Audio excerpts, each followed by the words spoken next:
possível que a Antártica nem sempre tenha estado congelada? E se embaixo de quilômetros e quilômetros de gelo se esconde a prova de algo que mudaria tudo o que sabemos sobre nossa história? E se eu te dissesse que existem imagens de satélite que foram deliberadamente ocultadas, coordenadas bloqueadas e áreas inteiras da Antártica que simplesmente desaparecem quando você tenta visualizá-las no Google Earth? Nos ensinaram que a Antártica é um continente desolado, congelado há milhões de anos, um deserto branco onde nada jamais prosperou.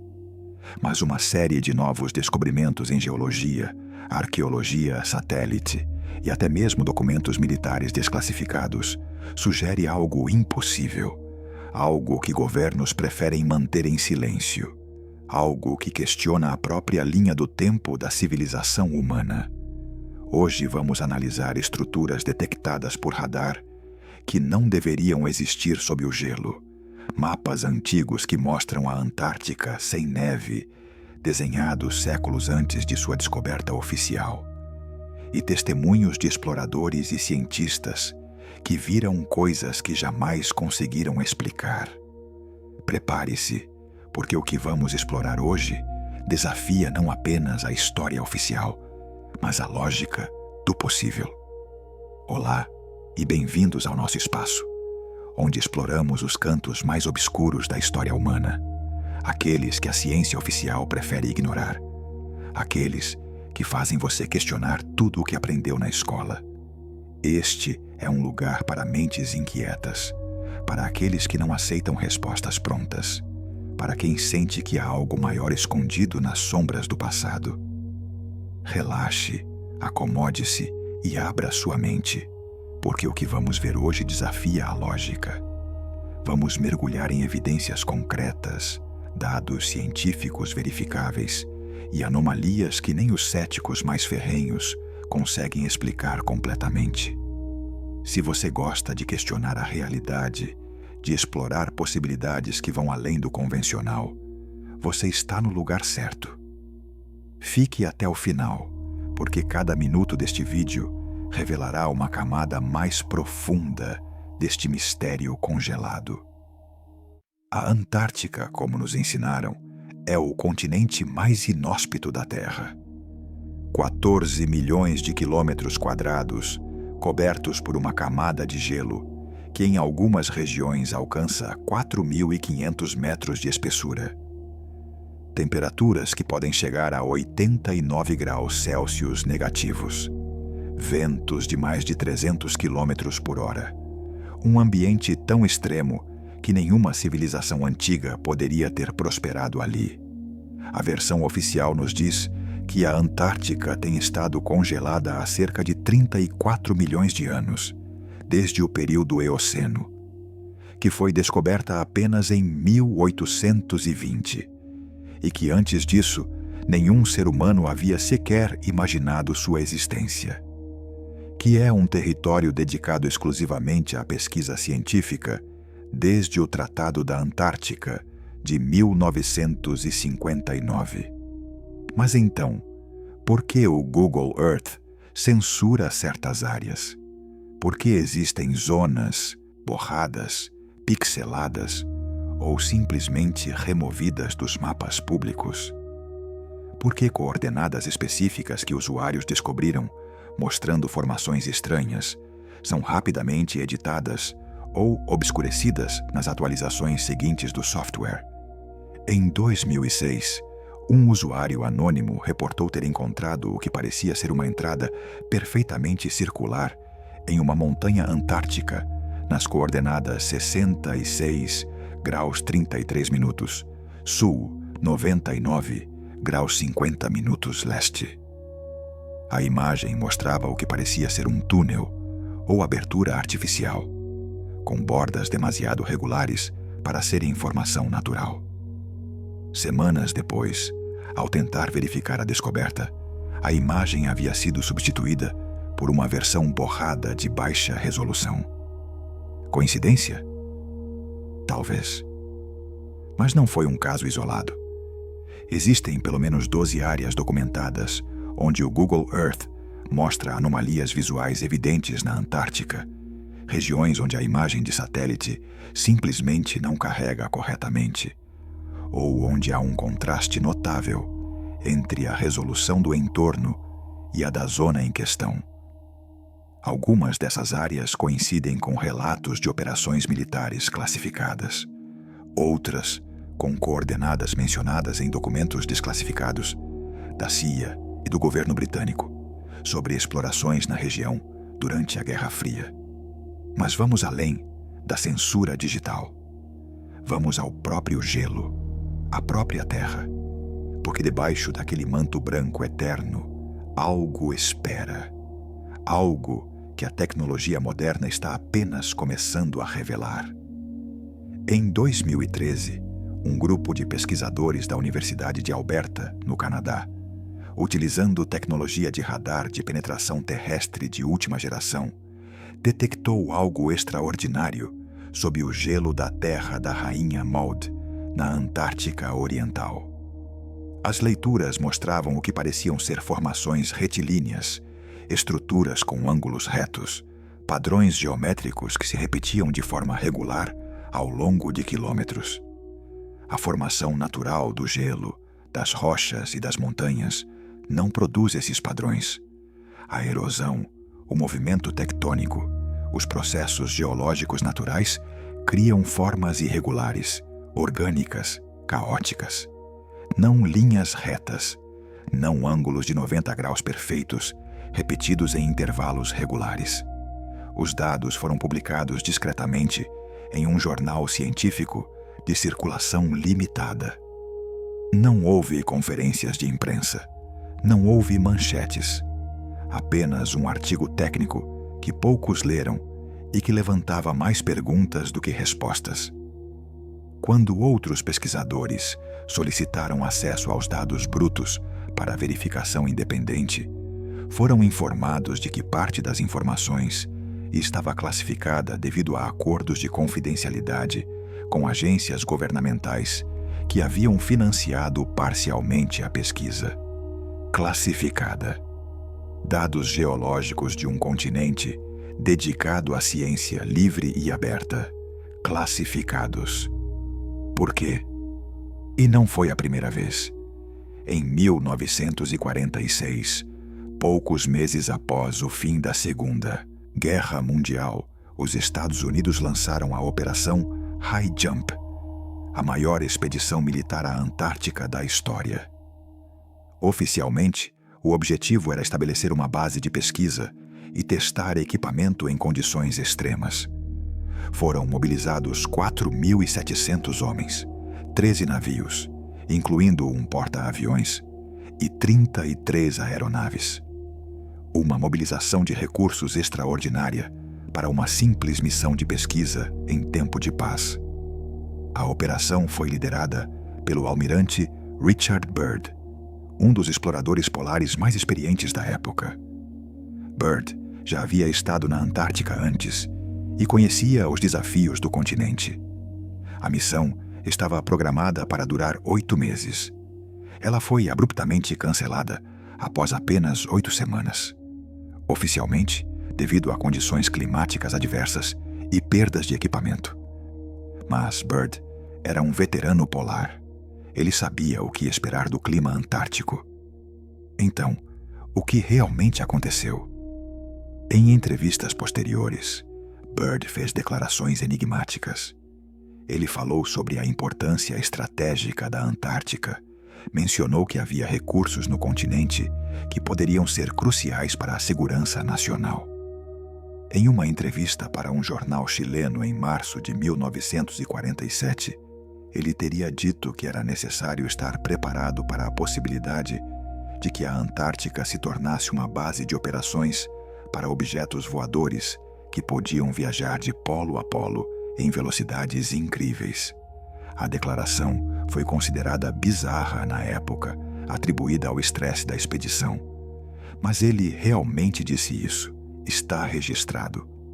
Logo após a Operação High Jump, em 1948, os Estados Unidos lançaram outra missão, a Operação Windmill. Menos publicizada, mais focada. Não levou milhares de homens, mas levou equipamento fotográfico avançado e especialistas em cartografia. Eles mapearam extensas áreas da costa antártica, com um nível de detalhe incomum para a época. E, novamente, grande parte desses mapas permanece classificada até hoje. Então, temos um padrão: expedições que terminam abruptamente, declarações estranhas de líderes respeitados, dados classificados, imagens censuradas. E sob tudo isso, literalmente sob o gelo, estruturas que não deveriam estar lá. Mas vamos olhar ainda mais para trás no tempo, porque talvez o mistério da Antártica não começou no século XX. Talvez ele já estivesse lá, escrito em mapas antigos, sussurrado em lendas que ninguém levou a sério. Em 1533, um cartógrafo otomano chamado Piri Reis criou um mapa do mundo que hoje está exposto no Palácio de Topkapi, em Istambul. O mapa de Piri Reis mostra a costa da América do Sul com precisão surpreendente para a época, mas não é isso o mais estranho. O mapa também mostra uma massa de terra ao sul que corresponde à costa da Antártica, mas não a Antártica coberta de gelo que conhecemos. O mapa mostra montanhas, rios, baías, detalhes de uma costa livre de gelo. Como isso é possível? A Antártica não foi oficialmente descoberta até 1820. E mesmo quando foi descoberta, já estava completamente coberta de gelo. Nenhum explorador do século XIX poderia ter visto a costa real sob o gelo. No entanto, em 1960, quando o mapa de Piri Reis foi estudado pela Força Aérea dos Estados Unidos, especialistas compararam-no com dados sísmicos modernos da topografia sob o gelo antártico. As semelhanças eram impressionantes. Áreas montanhosas no mapa correspondiam a cordilheiras subglaciais, só descobertas décadas depois, com tecnologia de sonar avançado. Piri Reis afirmou em anotações no próprio mapa que ele não havia explorado essas terras pessoalmente. Ele disse que compilou seu mapa a partir de mapas mais antigos, alguns datando da época de Alexandre o Grande, e outros ainda mais antigos, mapas de uma era esquecida.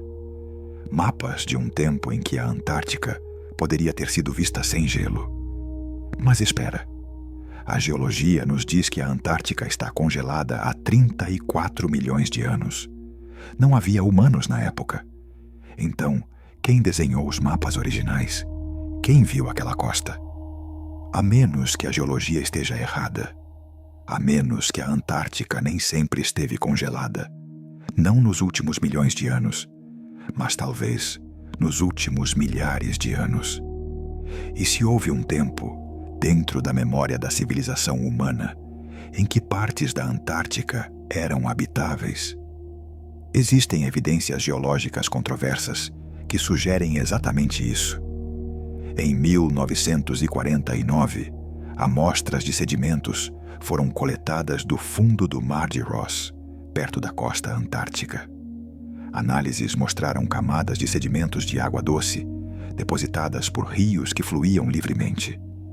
A datação por carbono 14 sugeriu que alguns desses sedimentos tinham apenas 6.000 anos. 6.000 anos, não milhões. 6.000 anos atrás, rios corriam na Antártica. Isso significa que pelo menos partes do continente estavam livres de gelo. A descoberta foi contestada, reanalisada, debatida. Alguns cientistas argumentaram que poderia haver contaminação nas amostras, que a datação estava incorreta. Mas mesmo datações revisadas não empurraram os sedimentos para além de 10 a 12 mil anos atrás. Ainda assim, dentro da era humana. Dentro da era em que civilizações complexas começavam a surgir no Oriente Médio, no Mediterrâneo, talvez em outros lugares que ainda não conhecemos. E aqui, chegamos à tese central deste vídeo, a ideia que une todos esses fios soltos. E se a Antártica não foi sempre o deserto gelado que é hoje? E se, há 10.000, 12.000 anos atrás, ao final da última era glacial, quando o gelo recuava em todo o mundo, partes da Antártica também ficaram expostas? E se uma civilização antiga, avançada, que ainda não reconhecemos plenamente, conhecia esse continente, o mapeou, talvez até viveu lá? E se as estruturas que nossos radares estão detectando hoje não são formações naturais, mas os restos dessa presença antiga, agora sepultados sob o gelo que voltou a cobrir o continente quando o clima mudou novamente? E se governos modernos descobriram evidências disso durante expedições do século XX, evidências tão perturbadoras, tão desafiadoras para nossa compreensão da história humana, que decidiram mantê-las em segredo até entenderem completamente o que haviam encontrado? Essa é a possibilidade que vamos explorar. Não com teorias vazias, mas com dados concretos, com evidências físicas, científicas e históricas que se encaixam de forma inquietante. Vamos examinar as pedras, a terra e a memória humana preservada em mitos e mapas antigos. E ao final, você decidirá se tudo isso é apenas uma série de coincidências extraordinárias, ou se estamos olhando para a ponta de um iceberg, literal e metaforicamente, que esconde uma verdade muito maior sob sua superfície congelada. Vamos começar com a evidência física mais tangível. Vamos olhar para o que realmente existe sob o gelo, para as formações que satélites e radares detectaram e que desafiam explicações convencionais. Vamos olhar para as pedras, para as estruturas, para aquilo que é sólido e inegável, mesmo que inexplicável. Em 2001, a Agência Espacial Europeia lançou o satélite GOES, equipado com gravímetros de precisão extrema, capazes de mapear variações mínimas no campo gravitacional da Terra. Quando os dados foram processados para a região antártica, algo chamou a atenção dos pesquisadores. Havia anomalias gravitacionais sob o gelo da terra de Wilkes, na Antártica Oriental. Anomalias massivas, estruturas com densidade diferente da rocha circundante, formando padrões que sugeriam cavidades enormes, talvez câmaras ou túneis. A explicação oficial foi que se tratava de uma cratera de impacto gigantesca, produto de um asteroide que teria atingido a Antártica há milhões de anos. Uma cratera com cerca de 480 quilômetros de diâmetro, uma das maiores já detectadas na Terra. Mas crateras de impacto têm características específicas. Elas formam padrões radiais, ejeções de material, um anel central elevado. As leituras gravitacionais da Terra de Wilkes mostravam algo diferente. Mostravam estruturas lineares, padrões geométricos dentro da suposta cratera, como se algo tivesse sido construído lá, ou como se a própria geografia tivesse sido modificada de forma não natural. Quando cientistas independentes solicitaram permissão para realizar uma expedição terrestre à área para coletar amostras diretas e fazer leituras sísmicas detalhadas, a solicitação foi negada múltiplas vezes por razões administrativas. A região foi declarada Zona de Preservação Ambiental Especial sob o Tratado da Antártica, proibindo perfurações ou escavações sem autorização extremamente restritiva. Conveniente, não é? Exatamente onde há uma anomalia inexplicável, o acesso é restringido em nome da preservação ambiental. Mas a Terra de Wilkes não é o único lugar onde encontramos essas anomalias. Em 2006, imagens de radar de abertura sintética capturadas pelo satélite japonês ALOS revelaram algo extraordinário perto do Lago Vostok, um dos maiores lagos subglaciais da Antártica. O Lago Vostok, por si só, já é fascinante. É um corpo de água líquida do tamanho do Lago Ontário, escondido sob 4.000 metros de gelo. Tem estado isolado da superfície há milhões de anos, criando um ecossistema potencialmente único. Mas o que as imagens de radar mostraram próximo ao lago foi ainda mais intrigante.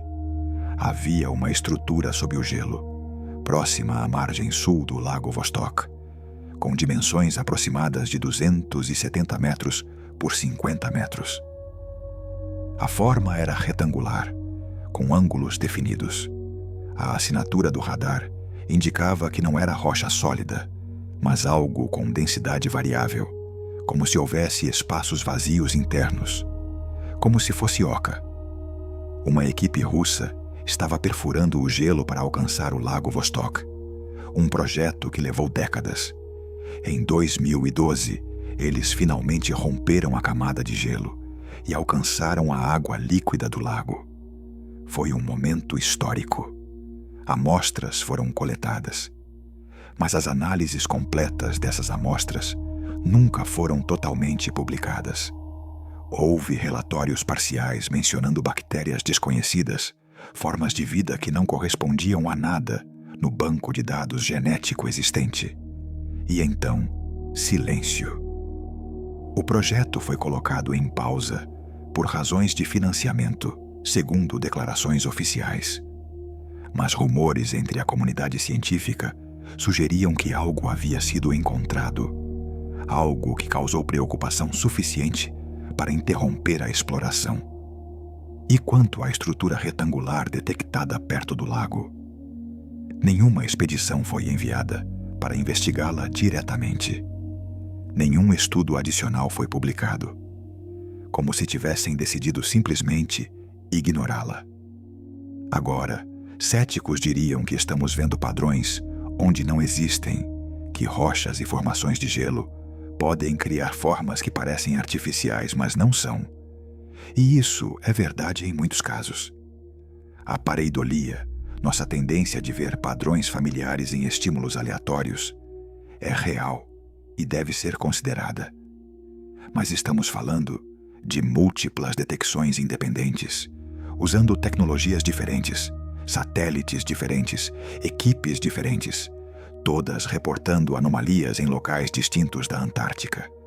Quando um padrão se repete, deixa de ser coincidência e começa a ser evidência. Em 2016, um denunciante que afirmava ter trabalhado para um empreiteiro de defesa norte-americano, com contratos na Antártica, vazou documentos online. Os documentos, que não puderam ser verificados independentemente antes de serem removidos, continham coordenadas, fotos de baixa resolução e relatórios técnicos. As fotos mostravam o que parecia ser uma entrada de túnel escavada no gelo, com paredes reforçadas por estruturas metálicas. Os relatórios mencionavam uma instalação subterrânea, não listada em nenhum registro público, de bases antárticas. O denunciante desapareceu da internet logo após a publicação.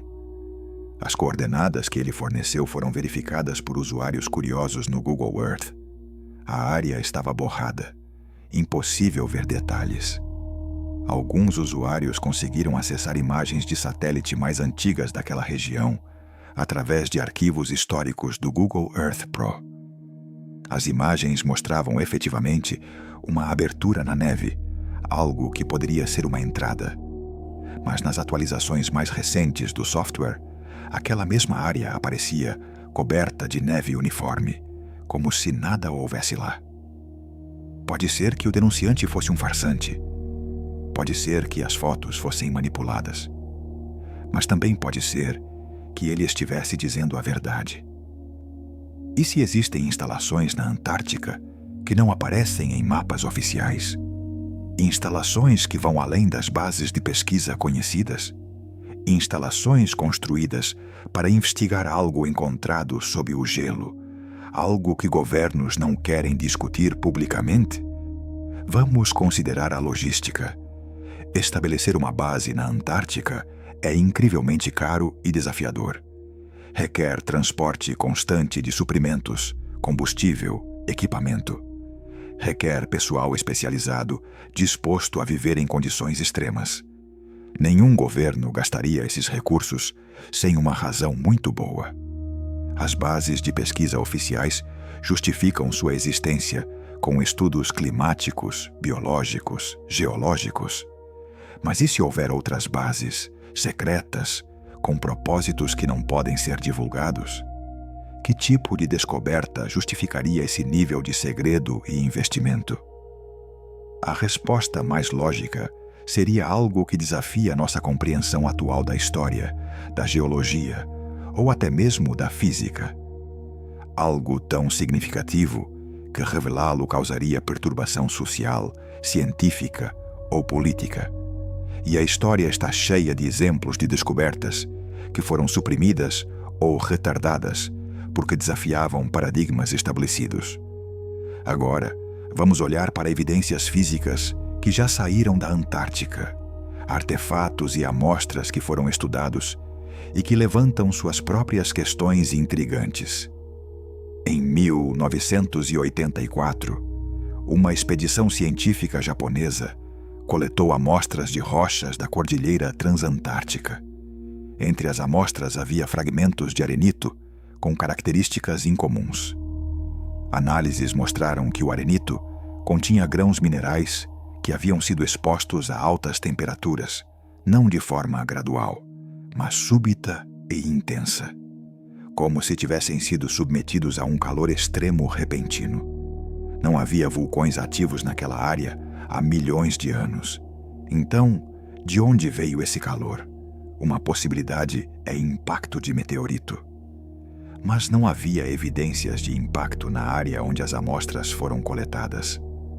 Outra possibilidade, mais perturbadora, é que o calor fosse de origem artificial, que algo, em algum momento, gerou temperaturas extremamente altas naquela região. Mas essa ideia foi descartada pela comunidade científica como especulação sem fundamento. As amostras foram arquivadas e pouca atenção adicional foi dada a elas. Então, em 2012, pesquisadores da Universidade de Ohio revisaram essas amostras usando técnicas de datação mais avançadas. Os resultados foram surpreendentes. A exposição ao calor extremo havia ocorrido há aproximadamente 12 mil anos. 12 mil anos atrás. Fim da última era glacial. Época de grandes mudanças climáticas globais. Época em que, segundo alguns pesquisadores alternativos, uma civilização avançada pode ter sido destruída por cataclismas planetários. Coincidência? Pode ser. Mas adicione isso à lista crescente de anomalias e o quadro geral começa a mudar. Também existem os meteoritos antárticos. A Antártica é um dos melhores lugares do mundo para encontrar meteoritos, porque o gelo branco fornece um fundo contrastante e o movimento das geleiras concentra meteoritos em certas áreas. Milhares de meteoritos foram coletados na Antártica ao longo das décadas. A maioria é de origem espacial óbvia, fragmentos de asteroides ou, em casos raros, pedaços de Marte ou da Lua ejetados por impactos. Mas em 1996, um meteorito foi encontrado nas montanhas Allan Hills que desafiou classificação fácil. Não era como meteoritos típicos. Sua composição isotópica era estranha, não correspondia perfeitamente a nenhum grupo conhecido de meteoritos. Alguns pesquisadores sugeriram que poderia ser de origem terrestre, mas modificado de alguma forma. Modificado como? Ninguém sabia. O meteorito foi estudado extensivamente, mas nenhuma conclusão definitiva foi publicada. Ele permanece uma curiosidade, arquivado em uma coleção onde poucos podem acessá-lo. E então, temos as formações que não estão sob o gelo, mas nas poucas áreas expostas da Antártica. Apenas cerca de 2% do continente está livre de gelo, principalmente nas chamadas Dry Valleys, vales secos, onde os ventos catabáticos são tão fortes que evaporam qualquer neve ou gelo antes que possam acumular. Essas áreas são paisagens marcianas, desertos rochosos no meio de um continente congelado. Em 2003, uma equipe de geólogos da Nova Zelândia estava estudando formações rochosas no Vale Seco de Wright quando encontraram algo incomum.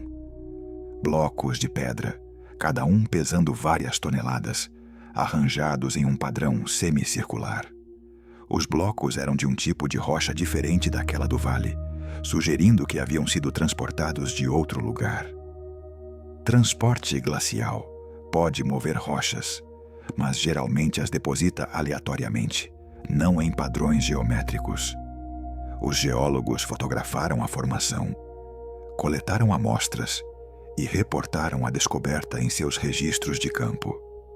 Mas quando tentaram publicar um artigo sobre isso, foram aconselhados por seus superiores a focar em aspectos mais convencionais de sua pesquisa. A formação de pedras foi mencionada brevemente em um apêndice de um relatório técnico, mas nunca foi investigada mais a fundo. Quando outros pesquisadores tentaram localizar a formação exata, usando as coordenadas fornecidas, descobriram que a área havia sido reclassificada como zona de acesso restrito. Por que restringir acesso a um arranjo de pedras em um vale remoto? Que ameaça ele representa? A menos que não seja apenas um arranjo natural de pedras. A menos que alguém tenha reconhecido algo naquela formação que sugerisse origem artificial ou significado que não queriam que fosse amplamente estudado. Existe também a questão das pirâmides. Sim, você ouviu corretamente. Pirâmides na Antártica. Em 2016, imagens de satélite começaram a circular online, mostrando formações montanhosas na Antártica que tinham forma piramidal notavelmente simétrica. 4 faces, ápice central, geometria quase perfeita. Céticos imediatamente apontaram que montanhas podem naturalmente formar picos piramidais através de erosão. E isso é verdade. O Matterhorn, nos Alpes, é um exemplo famoso de uma montanha piramidal natural. Mas as formações antárticas mostravam simetria incomum. Uma delas, localizada na terra de Ellsworth, tinha 4 faces de inclinação quase idêntica, algo extremamente raro em formações naturais. Geólogos que analisaram as imagens de satélite ficaram intrigados. A erosão natural tende a criar assimetrias, porque vento, chuva e gelo afetam diferentes lados de uma montanha de forma diferente, dependendo da exposição solar e dos padrões climáticos. Uma simetria quase perfeita sugere ou uma coincidência geológica extraordinária, ou algum tipo de intervenção. Uma expedição foi proposta para estudar a formação de perto, fazer medições precisas, coletar amostras. A proposta foi negada. Muito cara, muito arriscada, sem justificativa científica suficiente, segundo os comitês de financiamento. Mas esses mesmos comitês aprovaram expedições para estudar formações rochosas menos incomuns em outras partes da Antártica. Por que negar especificamente esta? Talvez porque se uma equipe fosse até lá e descobrisse que a formação é realmente artificial, que é uma estrutura construída, não uma montanha natural, isso abriria uma caixa de Pandora de questões.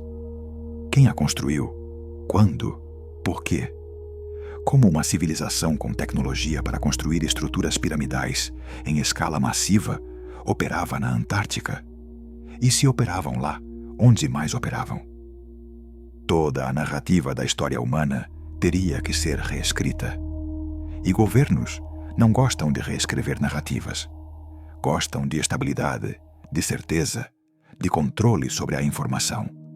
Uma descoberta que desestabiliza a compreensão pública da história é uma descoberta que preferem manter em segredo até poderem controlá-la, contextualizá-la, ou pelo menos entendê-la plenamente, antes de revelá-la.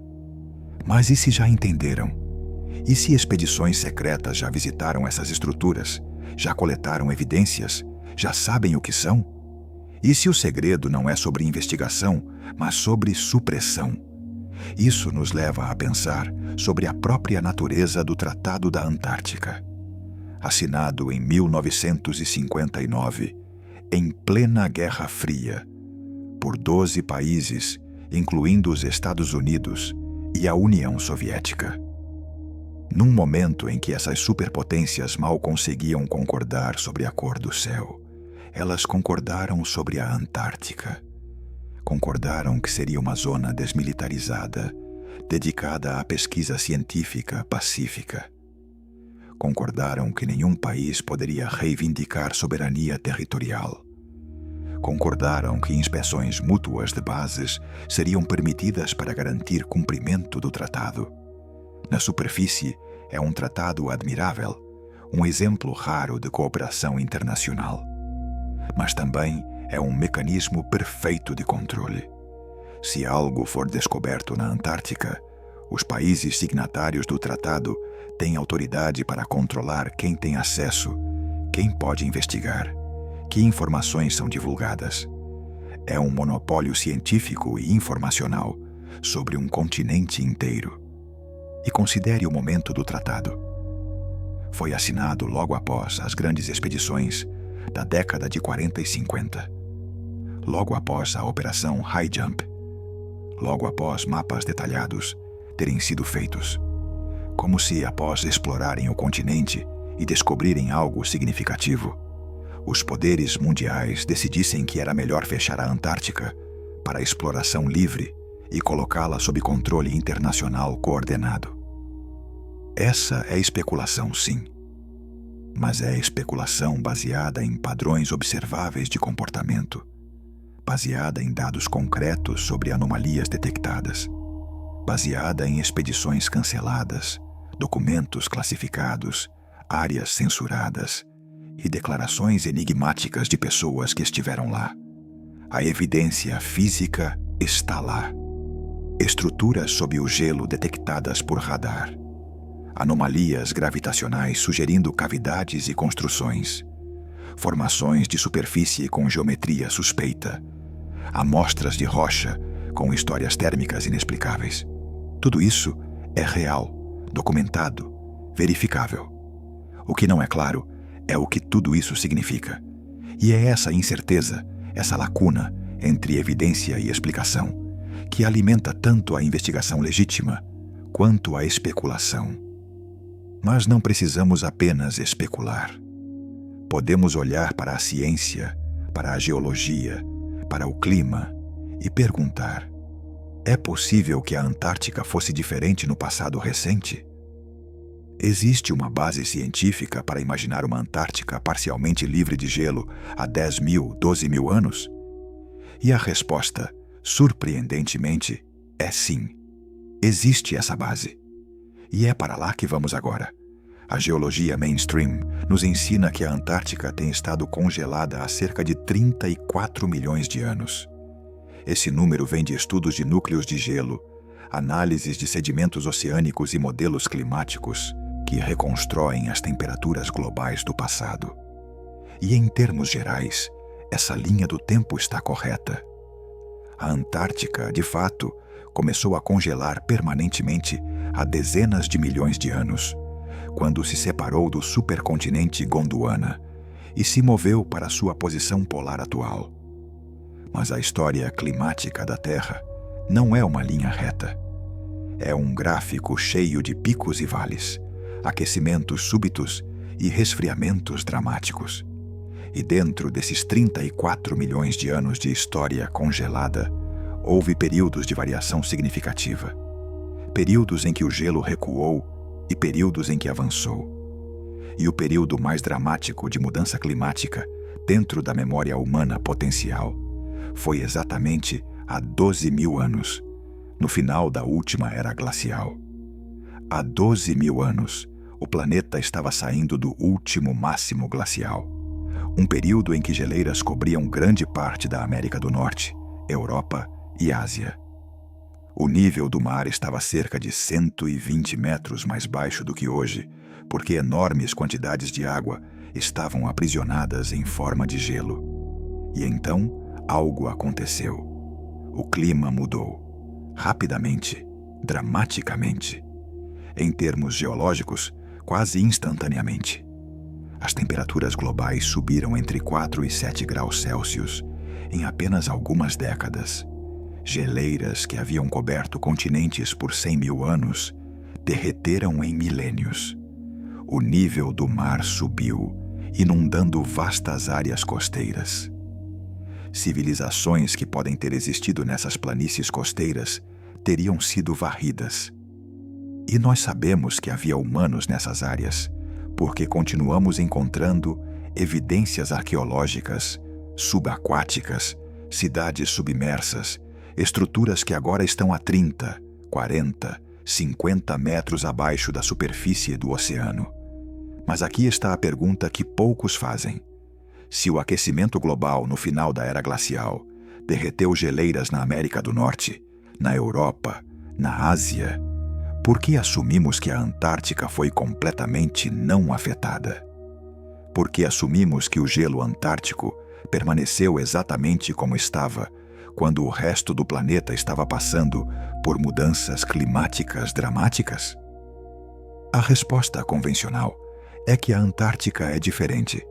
Ela está sobre o polo, recebe menos luz solar, está isolada por correntes oceânicas circulares que a mantêm fria. Tudo isso é verdade. Mas também é verdade que a Antártica não é monolítica. É um continente enorme, com variações geográficas significativas. A Antártica Ocidental, por exemplo, tem características geológicas muito diferentes da Antártica Oriental. Partes da Antártica Ocidental estão em altitudes mais baixas, mais expostas a influências oceânicas, mais suscetíveis a variações climáticas. E aqui está um fato geológico incontestável. Sabemos que partes da Antártica estiveram livres de gelo em tempos relativamente recentes, porque encontramos evidências disso nos sedimentos. Encontramos diatomáceas, algas microscópicas, que vivem em água doce e marinha, em camadas de sedimento que datam de apenas 6 a 10 mil anos atrás. Diatomáceas precisam de luz solar para fotossintetizar. Elas não podem viver sob quilômetros de gelo. Sua presença em sedimentos recentes significa que havia água aberta, exposta à luz solar, naquele local, naquela época. Em 1949, como mencionei antes, a expedição que coletou núcleos de sedimento do Mar de Ross encontrou exatamente isso. Camadas ricas em diatomáceas, datando do Holoceno recente, não do Pleistoceno profundo. A descoberta foi contestada, mas subsequentes expedições encontraram evidências similares em outros locais ao redor da costa antártica. Não em todo o continente, mas em áreas específicas, especialmente na Península Antártica e partes da costa da Antártica Ocidental. Em 2009, um estudo publicado na revista Nature analisou núcleos de gelo do projeto WISE-DIVIDE na Antártica Ocidental. Os pesquisadores encontraram camadas no gelo que mostravam sinais de derretimento e recongelamento durante o período entre 10 mil e 8 mil anos atrás. Isso indica que as temperaturas naquela região subiram o suficiente para derreter gelo superficial durante o verão, criando lagos temporários que então recongelavam. Não é evidência de um continente completamente livre de gelo, mas é evidência de que o clima antártico era significativamente mais quente há 10 mil anos do que é hoje. E se era mais quente, se havia derretimento sazonal, se havia água líquida fluindo, então havia áreas potencialmente habitáveis. Não confortáveis segundo padrões modernos, mas habitáveis para pessoas adaptadas ao frio, para culturas costeiras acostumadas a ambientes severos. Pense nos Inuit do Ártico, que desenvolveram tecnologias e estratégias de sobrevivência para viver em um dos ambientes mais hostis da Terra. Se humanos puderam prosperar no Ártico, por que não em partes mais temperadas da Antártica pré-glacial? Mas há mais. Há evidências geológicas de eventos catastróficos que ocorreram exatamente nesse período de transição climática. Evidências de inundações massivas, de movimentos tectônicos, de atividade vulcânica aumentada. Como se o planeta estivesse em convulsão. Entre 12.000 e 10.000 anos atrás, houve um período conhecido como Dryas recente, uma reversão climática abrupta, onde as temperaturas globais, que vinham subindo, subitamente caíram novamente, voltando quase às condições glaciais por 1.300 anos. E então, igualmente abruptamente, o aquecimento retomou. O que causou isso? A teoria mais aceita envolve o derretimento da camada de gelo Laurentide na América do Norte. À medida que derretia, enormes lagos de água doce se formaram, represados por paredes de gelo. Eventualmente, essas barragens se romperam, liberando quantidades inimagináveis de água doce no Oceano Atlântico Norte.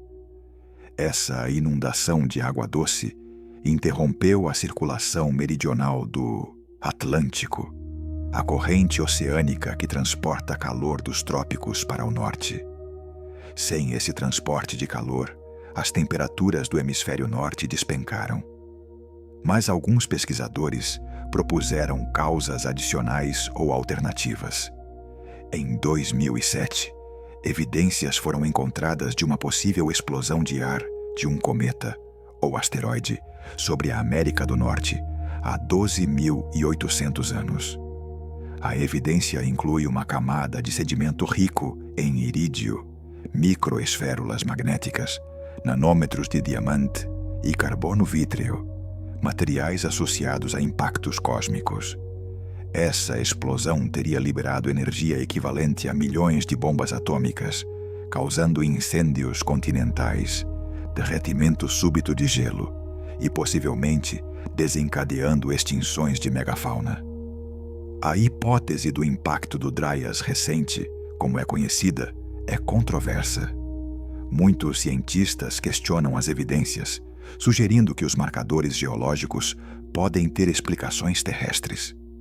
Mas outros continuam encontrando camadas similares em múltiplos locais ao redor do mundo, todas datando do mesmo período.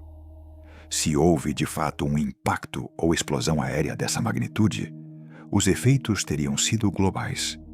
E a Antártica não teria sido poupada. Um impacto assim poderia ter causado derretimento súbito de partes do manto de gelo antártico através do calor radiante ou através de mudanças nos padrões climáticos globais que ele desencadeou. Poderia ter causado tsunamis massivos que varreram costas em todo o mundo. E se havia alguma civilização costeira na Antártica ou em qualquer outro lugar, ela teria sido devastada. Mas vamos além da especulação sobre impactos cósmicos. Vamos olhar para a própria estrutura geológica da Antártica e o que ela nos diz sobre o passado. A Antártica não é uma massa de terra sólida uniforme. Ela é, na verdade, dividida em duas regiões geológicas distintas, separadas pelas montanhas transantárticas. A Antártica Oriental é um cráton antigo, um pedaço estável de crosta continental, que tem estado relativamente inalterado por bilhões de anos. A Antártica Ocidental é geologicamente muito mais jovem e ativa, composta por uma série de blocos crustais e ilhas que foram unidos por gelo. A Antártica Ocidental está sobre uma zona de rift, uma área onde a crosta terrestre está sendo esticada e adelgaçada. Isso significa atividade tectônica, significa terremotos, significa vulcões. E, de fato, a Antártica tem vulcões. O Monte Erebus É um dos vulcões ativos mais austrais do mundo, com um lago de lava permanente em sua cratera. Mas não é o único.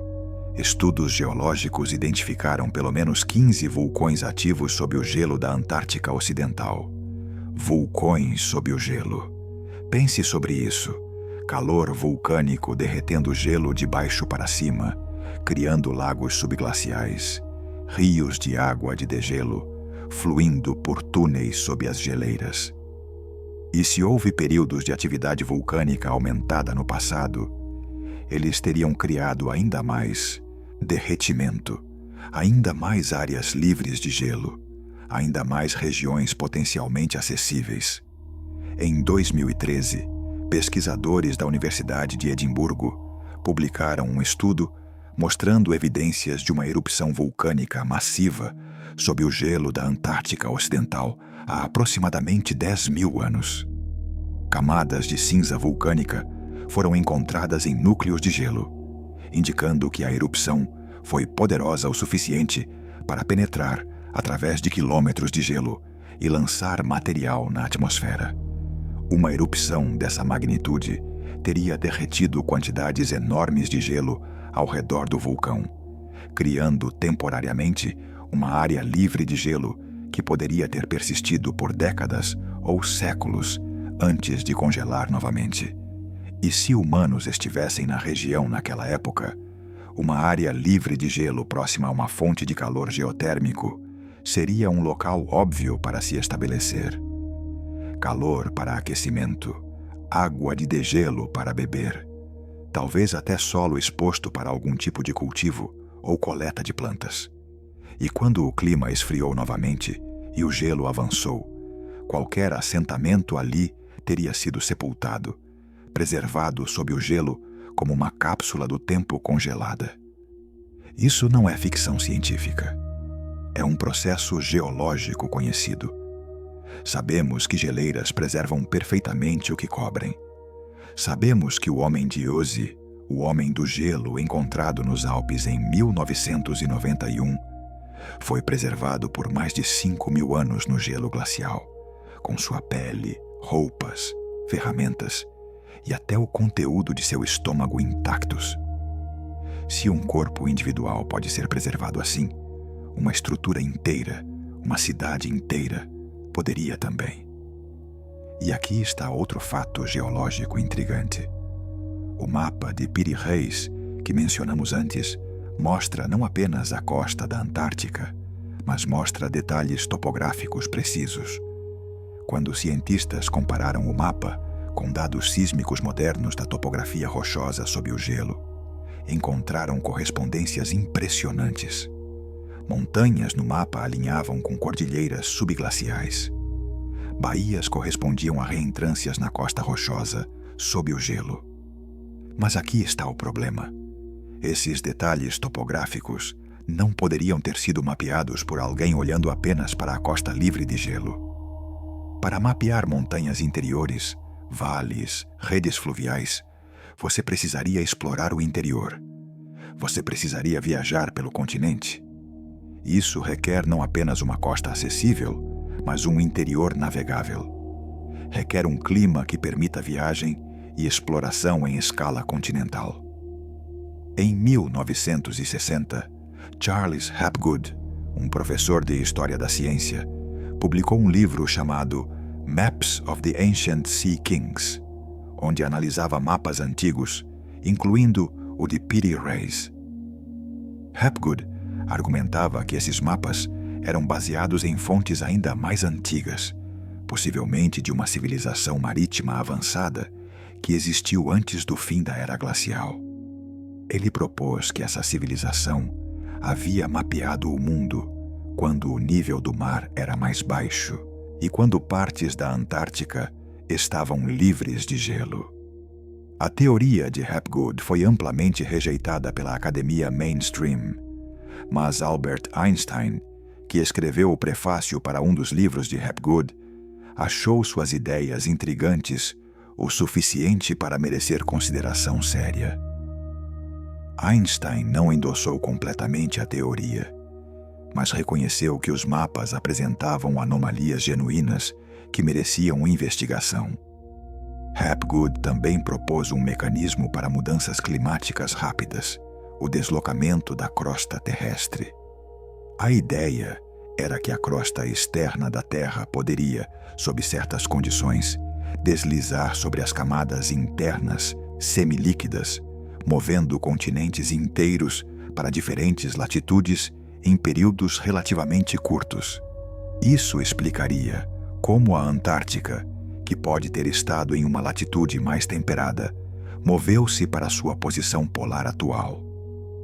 A teoria do deslocamento crustal nunca ganhou aceitação científica ampla, porque os mecanismos propostos eram problemáticos e porque a teoria da tectônica de placas fornecia explicações melhores para movimentos continentais.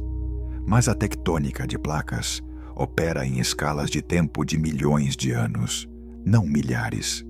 Então, se a Antártica estava de fato livre de gelo há 12.000 anos, não foi porque se moveu de latitude, mas porque o clima global era diferente. E aqui está onde a matemática se torna interessante. Modelos climáticos computacionais que simulam o clima da Terra durante o final da era glacial mostram que pequenas mudanças em certos parâmetros podem ter efeitos enormes. A inclinação do eixo da Terra, a excentricidade de sua órbita, a precessão de seu eixo de rotação, todos esses fatores influenciam quanto calor solar diferentes partes do planeta recebem. Esses ciclos, conhecidos como ciclos de Milankovitch, são os principais impulsionadores das eras glaciais.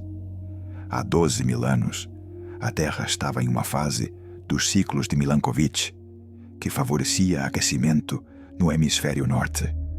Mas o hemisfério sul também foi afetado, só que de forma diferente.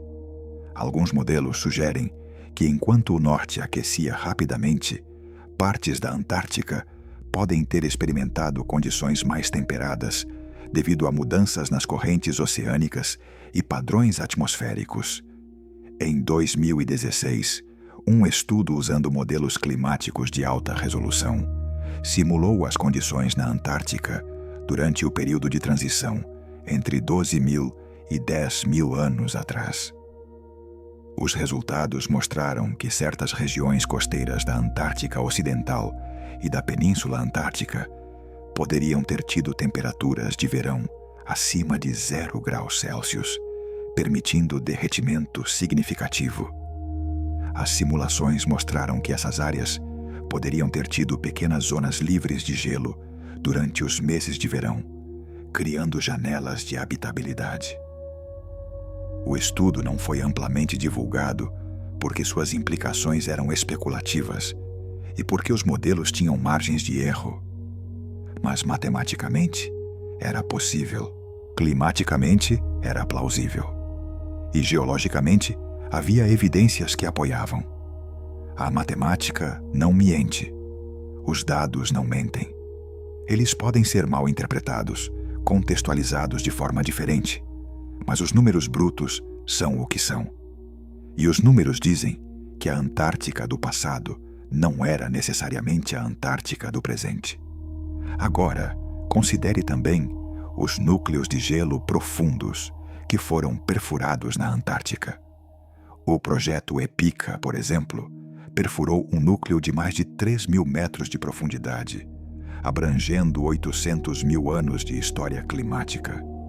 Esses núcleos são arquivos incríveis, preservando bolhas de ar antigo, cinzas vulcânicas, poeira cósmica, pólen, tudo congelado em camadas cronológicas. Análises desses núcleos mostram que o clima da Terra tem oscilado dramaticamente ao longo do tempo. Há períodos de estabilidade e períodos de mudança caótica. E os períodos de mudança mais dramática frequentemente correspondem a eventos que parecem ter afetado civilizações humanas. A transição, há 12.000 anos, coincide com o fim da cultura Clovis na América do Norte, com mudanças culturais significativas no Oriente Médio, com o início da agricultura no Crescente Fértil. É como se a humanidade tivesse sido forçada a se adaptar. a mudar, a reinventar-se em resposta a mudanças planetárias. E se parte dessa reinvenção foi porque conhecimento anterior, civilizações anteriores, foram perdidos no cataclismo? E se estamos não na primeira, mas em uma das várias tentativas da humanidade de construir civilização complexa? Essa ideia é apoiada por evidências arqueológicas emergentes de locais como Göbekli Tepe, na Turquia, um complexo de templos monumentais datando de 11.600 anos atrás, muito antes do que pensávamos que civilizações complexas eram possíveis. As estruturas em Göbekli Tepe exigem planejamento, organização social, habilidades de engenharia que supostamente não existiam na época. E, no entanto, lá estão elas, inegáveis. Se civilizações complexas existiam há 12.000 anos em lugares que estamos apenas começando a descobrir, por que não poderiam ter existido em outros lugares que ainda não exploramos adequadamente? Lugares como partes da Antártica, que agora estão sob o gelo, mas que podem ter estado acessíveis então? A geologia permite, o clima permite, a matemática permite. A única coisa que não permite é nosso paradigma histórico atual, nossa narrativa confortável, de que civilização começou há 5.000 anos na Mesopotâmia e evoluiu linearmente a partir daí. Mas e se essa narrativa está incompleta? E se é apenas o último capítulo de uma história muito mais longa? Agora vamos olhar para algo que a ciência moderna frequentemente descarta: a memória humana preservada em mitos, lendas e tradições orais. Porque os ancestrais não eram tolos. Eles não tinham nossa tecnologia, mas tinham observação aguçada, memória cultural e a necessidade urgente de preservar conhecimento crucial para a sobrevivência. E quando você começa a olhar para mitos antigos com a mente aberta, padrões inquietantes emergem. Padrões que falam de terras perdidas, de inundações catastróficas, de continentes que desapareceram sob as águas ou sob o gelo. Quase todas as culturas antigas do mundo têm histórias de um grande dilúvio. A história de Noé é a mais conhecida no Ocidente, mas está longe de ser única. Os sumérios tinham Utnapishtim, os gregos tinham Deucalião, os hindus tinham Manu. As culturas nativas americanas, desde os Hopi até os Mapuche, todas têm histórias de inundações que destruíram o mundo antigo. Culturas que nunca tiveram contato umas com as outras, separadas por oceanos e milênios, todas contam essencialmente a mesma história. Durante muito tempo, estudiosos assumiram que essas eram apenas metáforas, histórias morais sobre punição divina e renovação. Mas e se fossem memórias? Memórias transmitidas através de gerações, de um evento real, de uma série de eventos catastróficos que realmente ocorreram quando o nível do mar subiu 120 metros no final da era glacial. Pense sobre isso. Se você vivesse em uma cidade costeira há 12.000 anos, quando o nível do mar estava muito mais baixo, e então, ao longo de séculos e milênios, a água começasse a subir, inundando vales inteiros, engolindo planícies costeiras, forçando migrações massivas para o interior, você contaria essa história. Você a transmitiria aos seus filhos. E ao longo de gerações, à medida que os detalhes se desgastassem, mas a essência permanecesse, ela se tornaria mito. Um mito baseado em realidade. E se algumas dessas culturas tinham memória não apenas de inundações em geral, mas de terras específicas que foram perdidas? A tradição grega fala de Atlântida, uma ilha-continente avançada que afundou no oceano em uma única noite de catástrofe. Platão, que registrou a história, disse que ela veio de Solon, que a ouviu de sacerdotes egípcios que afirmavam ter registros de 9.000 anos antes. Se pegarmos a época de Solon, cerca de 600 anos antes de Cristo, e voltarmos 9.000 anos, chegamos a aproximadamente 9.600 anos antes de Cristo, cerca de 11.600 anos atrás. Exatamente o período da transição climática. Exatamente o período do possível impacto do Dryas recente. Platão descreveu Atlântida como uma civilização marítima avançada com tecnologia impressionante, agricultura sofisticada e uma capital com estruturas concêntricas. Ele a colocou além das colunas de Hércules, que tradicionalmente significa além do Estreito de Gibraltar, no Oceano Atlântico. Gerações de pesquisadores procuraram Atlântida no Mediterrâneo, no Atlântico, no Caribe. Mas e se procuraram nos lugares errados? E se Platão ou suas fontes estavam geograficamente imprecisos, como era comum em relatos antigos de terras distantes? Não estou dizendo que a Antártica era a Atlântida. Essa seria uma afirmação simplista demais. Mas e se a memória de Atlântida e a realidade geológica da Antártica são ambas peças de um quebra-cabeça maior sobre civilizações perdidas no final da Era Glacial? Existem também tradições de terras austrais, de continentes ao sul. Os gregos antigos teorizavam sobre uma terra australis, uma grande massa de terra no hemisfério sul, necessária para equilibrar as terras do norte. Eles não tinham explorado lá, mas postulavam sua existência por razões de simetria e equilíbrio. Poderia ser apenas filosofia abstrata, ou poderia ser memória distorcida de conhecimento real. Os polinésios, os maiores navegadores do mundo antigo, têm lendas de terras ao extremo sul, lugares de frio eterno, onde os deuses do gelo residem. Suas tradições orais falam de voyagers que navegaram até os limites do mundo conhecido, onde a água congela e montanhas brancas tocam o céu. Alguns estudiosos assumem que são descrições exageradas de tempestades ou icebergs à deriva. Mas os polinésios eram navegadores experientes que colonizaram ilhas através de milhares de quilômetros de oceano aberto. Eles conheciam a diferença entre um iceberg e uma terra. Em 2011, um antropólogo da Universidade de Auckland analisou tradições orais maori sobre voyagens ancestrais. Algumas das histórias mencionam uma expedição há muitas gerações para uma terra de gelo ao sul, onde os ancestrais viram montanhas que tocam as nuvens feitas de água congelada. A expedição teria voltado com histórias de uma terra vasta e fria, mas com partes onde a terra era visível, onde aves marinhas faziam ninhos em rochas pretas. Rochas pretas.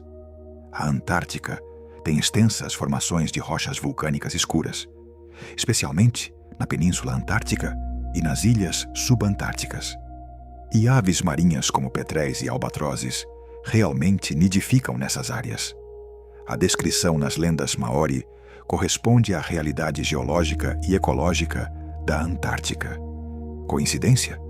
Ou memória real transmitida através de gerações? E então temos as tradições da América do Sul. Os povos indígenas da Terra do Fogo, no extremo sul da América do Sul, têm histórias sobre uma terra ainda mais ao sul, uma terra de onde seus ancestrais vieram, antes que o grande frio a tornasse inabitável. Os Yagan, que habitavam as ilhas ao sul do Chile, falavam de uma migração ancestral de uma terra que agora está sob o manto branco. Quando exploradores europeus chegaram à região nos séculos XV e XVI, ficaram surpresos ao encontrar pessoas vivendo no que consideravam condições impossíveis. Os Yagan e Selknam usavam pouca roupa, mesmo em temperaturas abaixo de zero. Tinham adaptações físicas ao frio e tecnologias de sobrevivência impressionantes. Eram povos que haviam se adaptado a um dos ambientes mais severos habitados por humanos. E se essa adaptação vinha de Ancestrais que haviam vivido em condições ainda mais extremas, condições como as de partes habitáveis da Antártica pré-glacial. Geneticamente, sabemos que os povos indígenas da América do Sul têm uma antiguidade profunda na região. Estudos de DNA mitocondrial sugerem que algumas linhagens na América do Sul divergiram de populações do Norte há mais de 15 mil anos. 15 mil anos. Isso leva as populações humanas na América do Sul para além do período da transição climática, para um tempo quando o clima e a geografia eram muito diferentes. E se alguns desses grupos tinham contato, direto ou indireto, com populações em partes habitáveis da Antártica antes que o gelo avançasse? E se houve trocas culturais, tecnológicas, talvez até genéticas, que agora são invisíveis porque uma das populações desapareceu sob o gelo? Isso pode parecer especulação extrema, mas considere isto. Em 1996, um esqueleto humano conhecido como Homem de Kennewick foi encontrado no estado de Washington, nos Estados Unidos. Datação por radiocarbono mostrou que tinha cerca de 9 mil anos. Quando antropólogos reconstruíram o rosto a partir do crânio, ficaram chocados. As características não correspondiam às populações nativas americanas típicas. Pareciam mais polinésias ou até Ainu, um povo indígena do Japão. Análises posteriores de DNA mostraram que o Homem de Kennewick estava geneticamente relacionado aos nativos americanos modernos.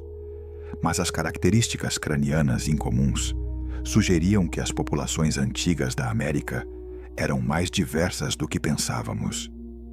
Havia múltiplas ondas de migração, múltiplas populações que se misturaram e algumas que desapareceram, deixando apenas traços genéticos. Se as Américas tinham essa diversidade populacional 9 mil anos atrás, que outras populações existiam em outras partes do mundo que ainda não conhecemos? Populações que deixaram poucos restos porque viviam em áreas que depois foram inundadas pelo aumento do nível do mar ou cobertas por geleiras que avançaram novamente. As histórias estão lá, as tradições orais estão lá, e cada vez mais a arqueologia está encontrando evidências físicas que validam aspectos dessas tradições. Locais subaquáticos como Dwarka na Índia, estruturas submersas no Japão, perto de Yonaguni, formações de pedra no fundo do Mediterrâneo. Todos esses locais eram terra seca quando o nível do mar estava mais baixo. Todos têm características que alguns pesquisadores interpretam como artificiais, embora isso seja debatido. O ponto é que estamos continuamente descobrindo que humanos eram mais móveis, mais adaptáveis e mais antigos em lugares do que a história oficial reconhecia. Cada década traz novas descobertas que empurram as fronteiras do possível. E então há os mapas. Não apenas o de Piri Reis, mas uma série de mapas antigos que mostram conhecimento geográfico que não deveria existir. O mapa de Oronteus Finaeus de 1531 mostra a Antártica com detalhes notáveis, incluindo rios e montanhas. O mapa de Buache, de 1754, mostra a Antártica como duas massas de terra separadas, exatamente como é sob o gelo, algo que só foi confirmado em 1958 com tecnologia sísmica moderna. Como Philippe Buache, um cartógrafo francês do século XVIII, sabia que a Antártica era duas massas de terra, ele nunca esteve lá. Ninguém na época havia mapeado o continente. E, no entanto, seu mapa está correto. A única explicação que Buache deu foi que baseou seu mapa em mapas mais antigos de origem desconhecida. Mapas mais antigos. Sempre voltamos a isso. Fontes perdidas. Conhecimento anterior. Como se em algum ponto no passado distante houvesse uma civilização ou rede de civilizações com capacidades cartográficas avançadas, que mapearam o mundo quando ele era diferente. E esse conhecimento sobreviveu fragmentado, copiado e recopiado através dos séculos, preservado em bibliotecas de Alexandria, Constantinopla, Bagdá, até que alguns fragmentos chegaram às mãos de cartógrafos renascentistas que os incorporaram em mapas novos sem entender plenamente suas fontes. Existem também textos antigos que mencionam conhecimento perdido. A Biblioteca de Alexandria, que queimou múltiplas vezes ao longo dos séculos, supostamente continha centenas de milhares de scrolls, incluindo obras de civilizações antigas, cujas histórias completas estão agora perdidas. Sabemos disso porque escritores greco-romanos fazem referência a textos que consultaram na biblioteca, textos que agora não existem mais em lugar nenhum. Maneto, um sacerdote egípcio do século III a.C., escreveu uma história do Egito baseada em registros de templos. Sua obra completa foi perdida, mas fragmentos sobrevivem em citações de escritores posteriores. Maneto listava dinastias de reis que remontavam a mais de 30.000 anos, incluindo períodos governados por deuses e semideuses antes dos faraós humanos. Historiadores modernos assumem que essas listas são míticas, simbolizando eras ou linhagens divinas, não cronologias reais. Mas e se fossem registros de algo real, distorcido através de milênios de transmissão? Não necessariamente deuses literais, mas talvez líderes de civilizações antigas que foram deificados na memória? Talvez períodos de tempo muito longos, comprimidos ou expandidos através de erros de cálculo ou sistemas de calendário diferentes. Perossos, um sacerdote babilônico contemporâneo de Maneto, escreveu uma história da Babilônia que também listava reis antediluvianos, governantes de antes do grande dilúvio. Sua cronologia colocava a civilização babilônica muito mais atrás no tempo do que a história convencional permite. E, novamente, seus registros completos foram perdidos, conhecidos apenas através de fragmentos. É frustrante. É como tentar montar um quebra-cabeça quando 90% das peças estão faltando. Vemos contornos, vislumbres de uma imagem maior, mas não o suficiente para ter certeza do que estamos vendo. Mas talvez não seja acidente que tantos registros foram perdidos. Talvez ao longo da história houve forças, instituições, poderes que tinham interesse em suprimir conhecimento que desafiava narrativas estabelecidas. A Igreja Católica medieval destruiu inúmeros textos considerados heréticos. Conquistadores espanhóis queimaram bibliotecas inteiras de códices maias e astecas. O imperador Qin Shi Huang da China ordenou a queima de livros para apagar histórias que contradiziam sua autoridade. A história está cheia de exemplos de conhecimento sendo deliberadamente destruído. E talvez, em tempos modernos, se evidências de civilizações antárticas foram encontradas, haveria razões para mantê-las em segredo. Razões políticas, se as descobertas pudessem reabrir reivindicações territoriais sobre a Antártica. Razões econômicas, se houver recursos valiosos associados aos sítios antigos. Razões culturais, se as descobertas desafiassem identidades nacionais ou religiosas, baseadas em certas narrativas históricas. Razões simplesmente de controle, porque conhecimento é poder, e aqueles que controlam informação controlam narrativas. Mas voltemos aos mitos, porque há um tipo particular de história que aparece repetidamente em culturas antigas. Histórias de sábios que sobreviveram a catástrofes e trouxeram conhecimento civilizador para povos que haviam perdido tudo. Os egípcios tinham Thoth. Os sumérios tinham os Apkallu, 7 sábios que vieram antes do dilúvio e ensinaram artes da civilização. Os hindus tinham os 7 rishis. Os chineses tinham os 3 Augustos. As culturas mesoamericanas tinham Quetzalcoatl e Viracocha, figuras que vieram de terras distantes, frequentemente descritas como vindas de sobre ou através do mar, trazendo agricultura, astronomia, arquitetura. Essas figuras são geralmente tratadas como deuses ou semideuses na mitologia. Mas e se fossem memórias de pessoas reais? Sobreviventes de civilizações mais antigas, que foram destruídas, que carregavam conhecimento e o transmitiram a populações que haviam regredido a estados mais primitivos após os cataclismos?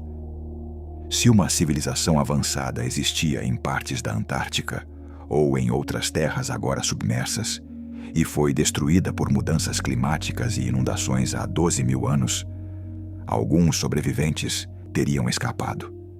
Teriam migrado para outras terras. E onde quer que chegassem, com seu conhecimento superior de agricultura, construção, navegação, astronomia, teriam parecido extraordinários para as populações locais. Teriam sido venerados, suas histórias preservadas, eventualmente mitologizadas. E talvez esses sobreviventes sejam a explicação para certos saltos inexplicáveis no desenvolvimento humano, como a agricultura surgiu independentemente em múltiplos locais ao redor do mundo, mais ou menos na mesma época, cerca de 10.000 anos atrás? Como povos separados por oceanos desenvolveram pirâmides, sistemas de escrita, conhecimento astronômico sofisticado? Difusão cultural através de contato? Possível. Desenvolvimento independente? Também possível. Ou herança de uma fonte comum mais antiga? Graham Hancock, um jornalista e autor que investigou essas questões por décadas, propõe exatamente isso: que houve uma civilização avançada da era glacial, agora perdida, que serviu como fonte para os conhecimentos que vemos emergir em múltiplas culturas antigas. Suas ideias são controversas e fortemente criticadas pela arqueologia mainstream. E ele certamente faz afirmações que vão além das evidências disponíveis. Mas as questões que ele levanta são legítimas. Por que Göbekli Tepe existe 11.600 anos atrás, antes da agricultura, antes de assentamentos permanentes, antes de tudo o que pensávamos ser necessário para construir monumentos? Por que as pirâmides do Egito, especialmente as da Quarta Dinastia, mostram precisão de engenharia que os egípcios de períodos posteriores não conseguiram replicar? Por que o Templo de Baalbek, no Líbano, tem blocos de pedra de mais de 800 toneladas, cortados e colocados com precisão que desafia a explicação? A resposta padrão é que subestimamos as capacidades dos povos antigos, que com tempo, esforço e técnicas inteligentes, eles conseguiram realizar essas façanhas. E certamente havia gênio e habilidade envolvidos, mas também há lacunas, inconsistências, anomalias que essa explicação não cobre completamente. E talvez a maior anomalia de todas é a Antártica. Um continente inteiro, coberto de gelo, inexplorado em 98% de sua extensão, com estruturas detectadas por tecnologia moderna que não conseguimos explicar, com mapas antigos que mostram conhecimento que não deveria existir, com tradições orais de múltiplas culturas que sugerem memória de terras ao sul e de cataclismos que mudaram o mundo. Talvez não sejam contos de fadas, talvez não sejam apenas metáforas ou símbolos, talvez sejam exatamente o que parecem ser: memórias. Memórias distorcidas, sim, mas memórias reais de eventos reais, de lugares reais, de pessoas reais que viveram e construíram e conheceram e depois foram perdidos quando o gelo voltou, quando o mar subiu, quando o mundo mudou tão drasticamente que civilizações inteiras desapareceram. E talvez a razão pela qual governos modernos censuram imagens de satélite, classificam dados geológicos e restringem acesso a certas áreas da Antártica, não é por razões triviais de segurança nacional ou proteção ambiental. Talvez seja porque já confirmaram o que os mitos sugerem, que há algo lá, algo antigo, algo que muda tudo. Então agora vamos unir os pontos. Vamos olhar para tudo o que exploramos, todas as evidências que examinamos, e tentar formar uma imagem coerente a partir dos fragmentos. Porque quando você coloca a pedra ao lado da Terra e a Terra ao lado da memória humana, algo emerge, algo perturbador, algo que não pode ser facilmente descartado. Temos estruturas físicas detectadas sob o gelo da Antártica. Não uma, mas múltiplas. Retângulos com ângulos retos. Anomalias gravitacionais, sugerindo cavidades e câmaras. Formações na superfície com geometria suspeitosamente irregular. Pirâmides com simetria quase perfeita. Blocos de pedra arranjados em padrões não aleatórios. Cada uma dessas descobertas, isoladamente, poderia ser explicada como formação natural, como pareidolia, como coincidência geológica. Mas juntas formam um padrão. E padrões demandam explicação. Temos dados científicos que mostram que a Antártica não foi sempre o deserto congelado que é hoje. Sedimentos com diatomáceas datando de 6 a 10 mil anos atrás, provando que havia água aberta e exposição solar. Núcleos de gelo mostrando derretimento e recongelamento há 10 mil anos, indicando temperaturas significativamente mais altas. Evidências de rios fluindo, de atividade vulcânica criando zonas livres de gelo. Modelos climáticos confirmando que partes da Antártica poderiam ter sido habitáveis durante a transição do fim da era glacial. A ciência não diz que é impossível. A ciência diz que é plausível. Temos mapas antigos que mostram a Antártica sem gelo, com detalhes topográficos que correspondem à realidade sob o gelo. Mapas criados séculos antes da descoberta oficial do continente. Temos cartógrafos renascentistas que afirmam ter copiado de fontes mais antigas, de origens desconhecidas. Temos conhecimento geográfico que não deveria existir, preservado fragmentariamente através dos séculos. Temos tradições orais de culturas ao redor do mundo, falando de terras perdidas, de inundações catastróficas, de continentes que desapareceram. Temos lendas de sábios que sobreviveram a desastres e trouxeram conhecimento civilizador.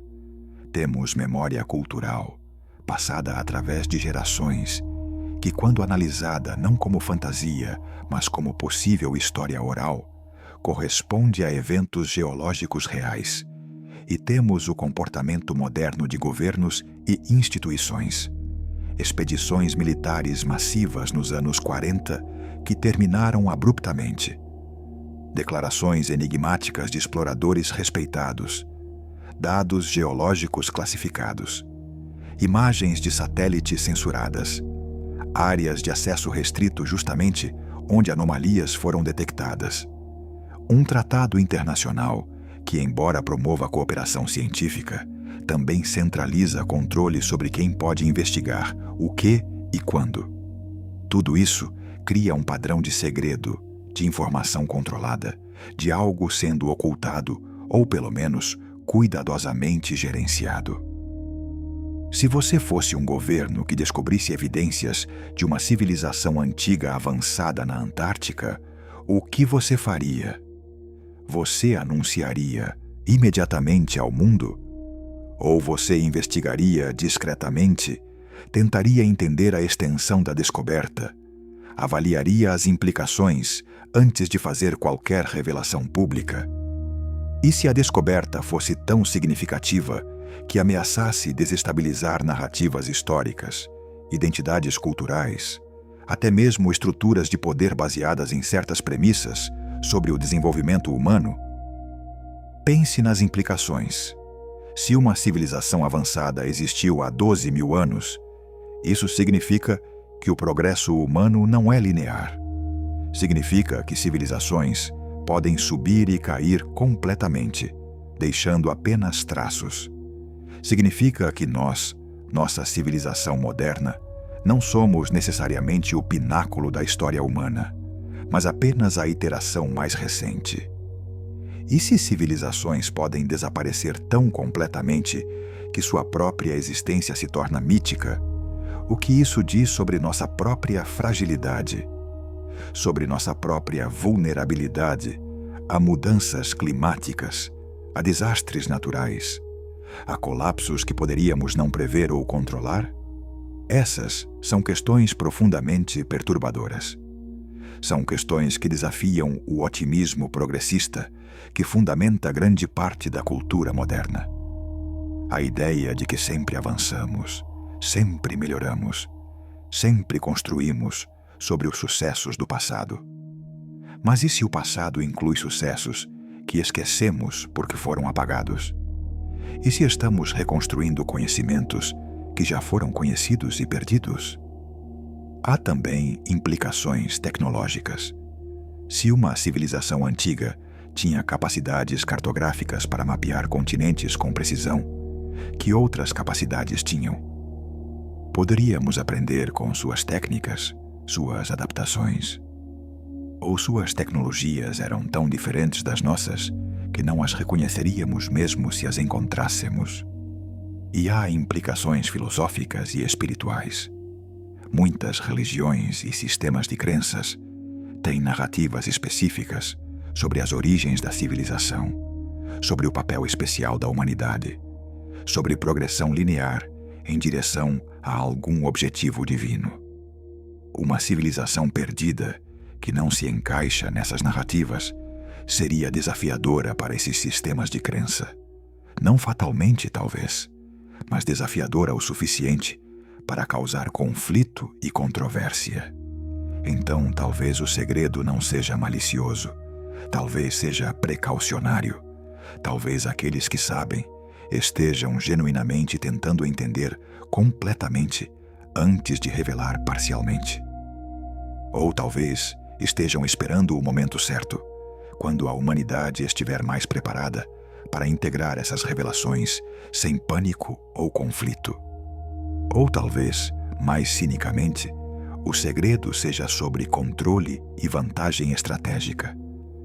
Se há recursos na Antártica associados a sítios antigos, minerais raros, tecnologias preservadas no gelo, quem os descobrir primeiro tem enorme vantagem. O Tratado da Antártica congela reivindicações territoriais, mas não as elimina. Países mantêm suas reivindicações em suspensão, prontas para reativá-las se o tratado colapsar. E se há algo valioso lá, eventualmente haverá pressão para explorar, para extrair, para controlar. Mas vamos considerar outra possibilidade. Uma possibilidade mais estranha. E se o que está sob o gelo da Antártica não é apenas ruínas de uma civilização antiga, mas algo mais ativo? Algo preservado de forma tão perfeita pelo frio extremo que ainda funciona de alguma forma? Lembre-se do homem de Otzi, preservado por 5.000 anos com tudo intacto. Agora imagine estruturas, tecnologias, até informações preservadas por 12.000 anos, sob condições de congelamento perfeito. Em 2012, cientistas russos reviveram uma planta de sementes que haviam estado congeladas no permafrost siberiano por 32.000 anos. 32.000 anos. A planta cresceu, floresceu e produziu sementes viáveis. A vida, sob condições certas, pode sobreviver períodos de tempo inimagináveis em animação suspensa. Se material biológico pode, que tal informação? Bibliotecas preservadas, arquivos, dispositivos. Isso soa como ficção científica, eu sei. Mas a fronteira entre o especulativo plausível e a ficção científica está sempre mudando à medida que nossa tecnologia avança. Há 50 anos, a ideia de ler DNA de neandertais extintos, há 40.000 anos, teria parecido ficção científica. Agora fazemos rotineiramente. Sequenciamos genomas inteiros de espécies extintas. Estamos até falando sobre ressuscitá-las através de engenharia genética. Então, talvez, só talvez, o que está sendo ocultado ou protegido na Antártica não são apenas pedras antigas, mas algo mais preservado, mais intacto, mais potencialmente revelador ou até utilizável do que ruínas comuns. E isso nos leva à pergunta mais inquietante de todas. A pergunta que une todas as outras. Se houve uma civilização avançada há 12.000 anos, e se ela foi destruída por mudanças climáticas catastróficas, por inundações, por eventos que talvez incluíssem impactos cósmicos ou instabilidade geológica extrema, estamos vendo o passado deles ou nosso próprio futuro? Porque vivemos agora em um período de mudança climática acelerada, causada por nós, pela queima de combustíveis fósseis, pela desflorestação, pela alteração massiva dos ecossistemas planetários.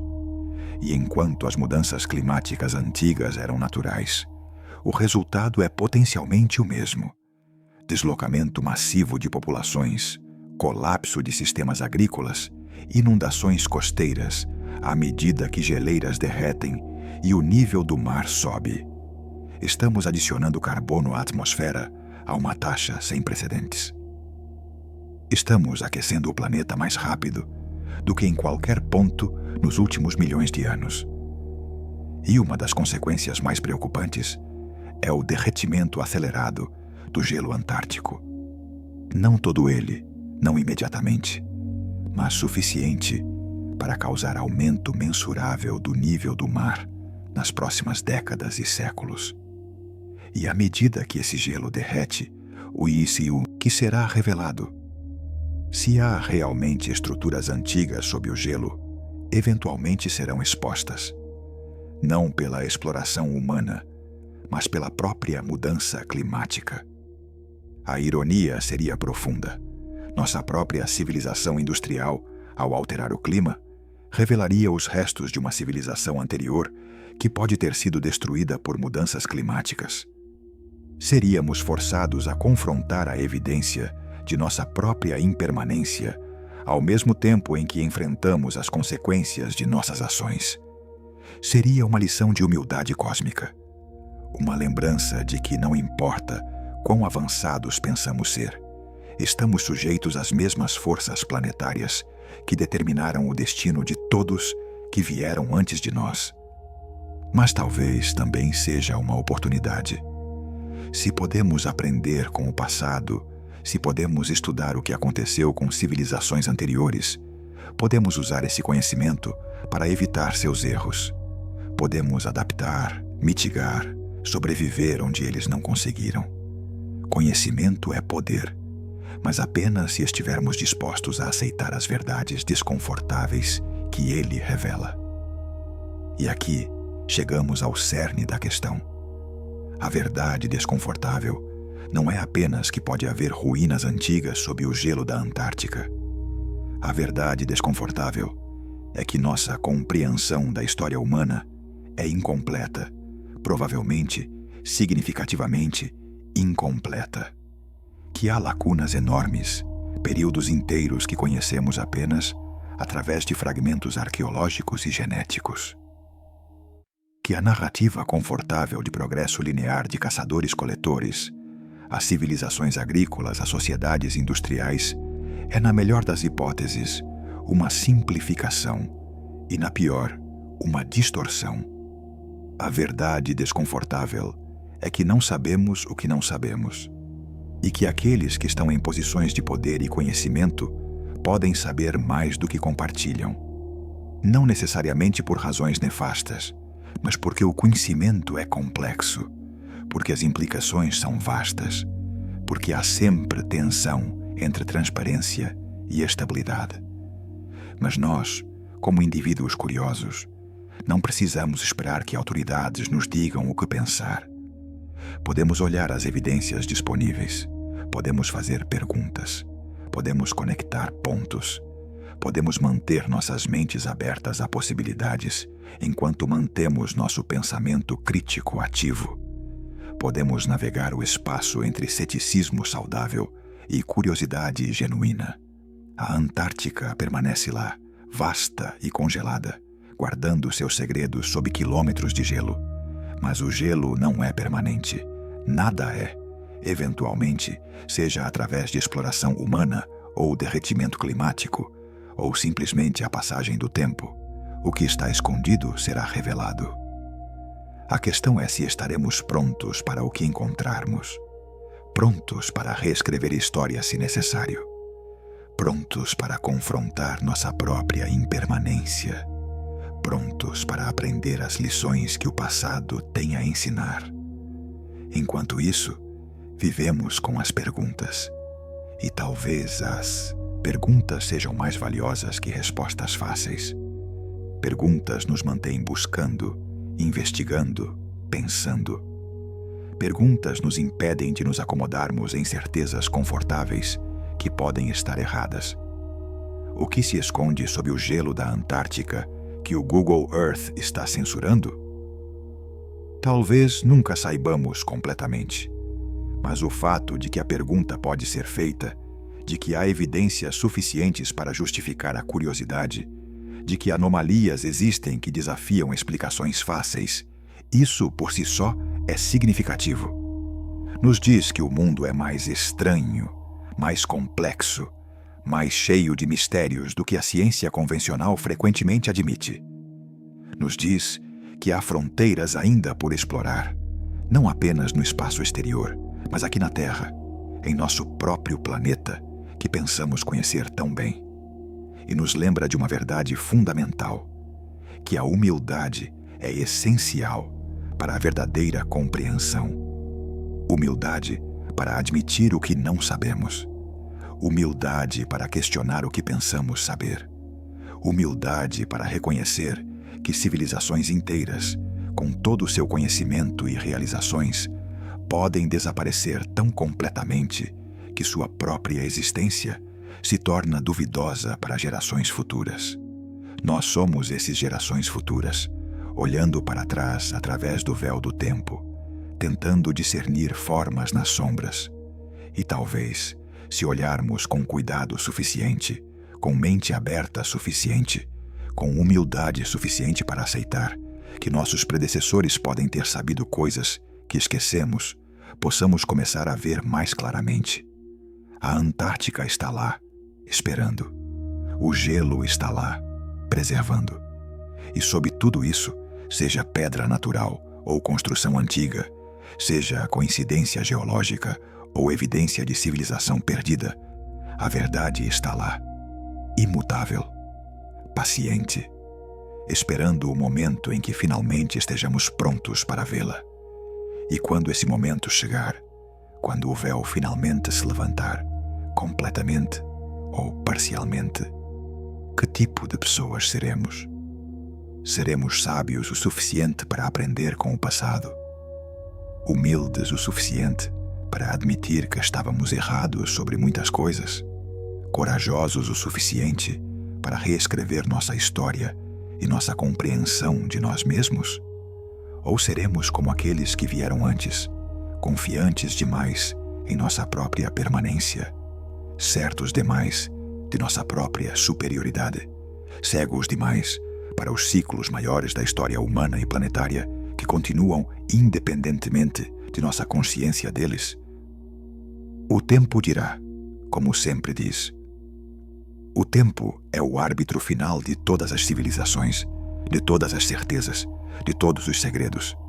E o tempo está do lado da verdade, porque eventualmente tudo vem à luz. Tudo é revelado. Tudo que está escondido é encontrado. A questão é apenas quando. E se estaremos prestando atenção quando acontecer.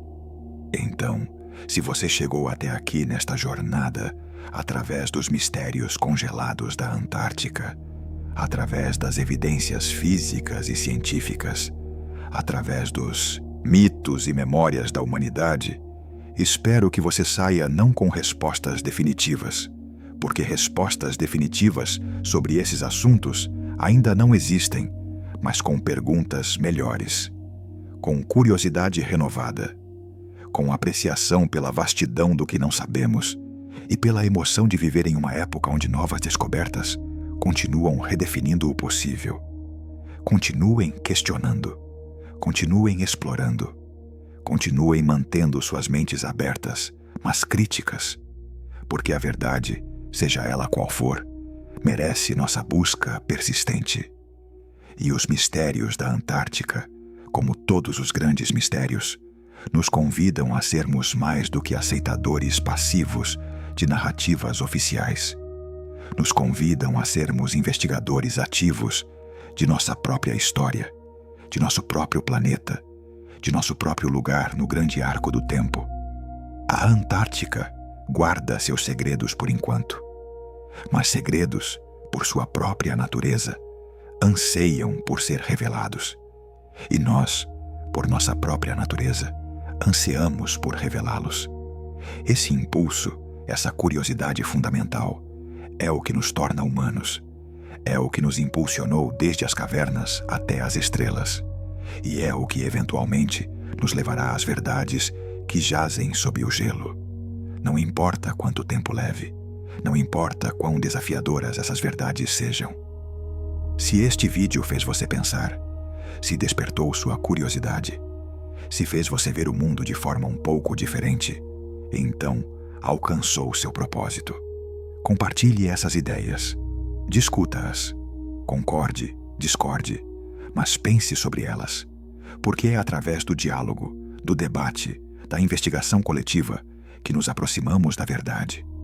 E lembre-se, toda grande descoberta da história começou com alguém fazendo uma pergunta que outros consideravam absurda. Alguém olhando para algo que todos viam e perguntando: e se? E se a Terra não for o centro do universo? E se continentes se moverem? E se o tempo for relativo? E se sob o gelo da Antártica houver mais do que apenas rocha e neve? Essas perguntas, e se, são o motor do progresso humano. São a faísca que acende a chama da descoberta. E talvez, apenas talvez, a pergunta que exploramos hoje seja uma dessas perguntas que, em alguns anos ou décadas, não será mais pergunta, mas fato estabelecido. Um mistério que se tornou conhecimento. Uma especulação que se tornou ciência. Até então, olhamos para o sul, para aquele continente vasto e branco, e nos perguntamos. E no ato de nos perguntarmos, mantemos viva a chama da curiosidade humana. A mesma chama que queimou em nossos ancestrais quando olharam para o horizonte e se perguntaram o que havia além. A mesma chama que queimará em nossos descendentes quando olharem para as estrelas e se perguntarem se estamos sozinhos. Somos exploradores. É nossa natureza. E a exploração não termina quando mapeamos fisicamente cada centímetro quadrado do planeta. Ela continua nas profundezas, nos oceanos, sob o gelo e nos territórios ainda mais vastos de compreensão e conhecimento. Antártica espera. A verdade espera. E nós, com nossa curiosidade incansável, nossa tecnologia sempre melhorando e nossa vontade de questionar, eventualmente a alcançaremos. Que essa jornada continue, que as perguntas nunca cessem e que quando finalmente soubermos o que se esconde sob o gelo, tenhamos a sabedoria para usar esse conhecimento bem. Boa noite, exploradores da verdade. Boa noite, questionadores do oficial. Boa noite, e que seus sonhos sejam cheios de mistérios esperando para serem desvendados.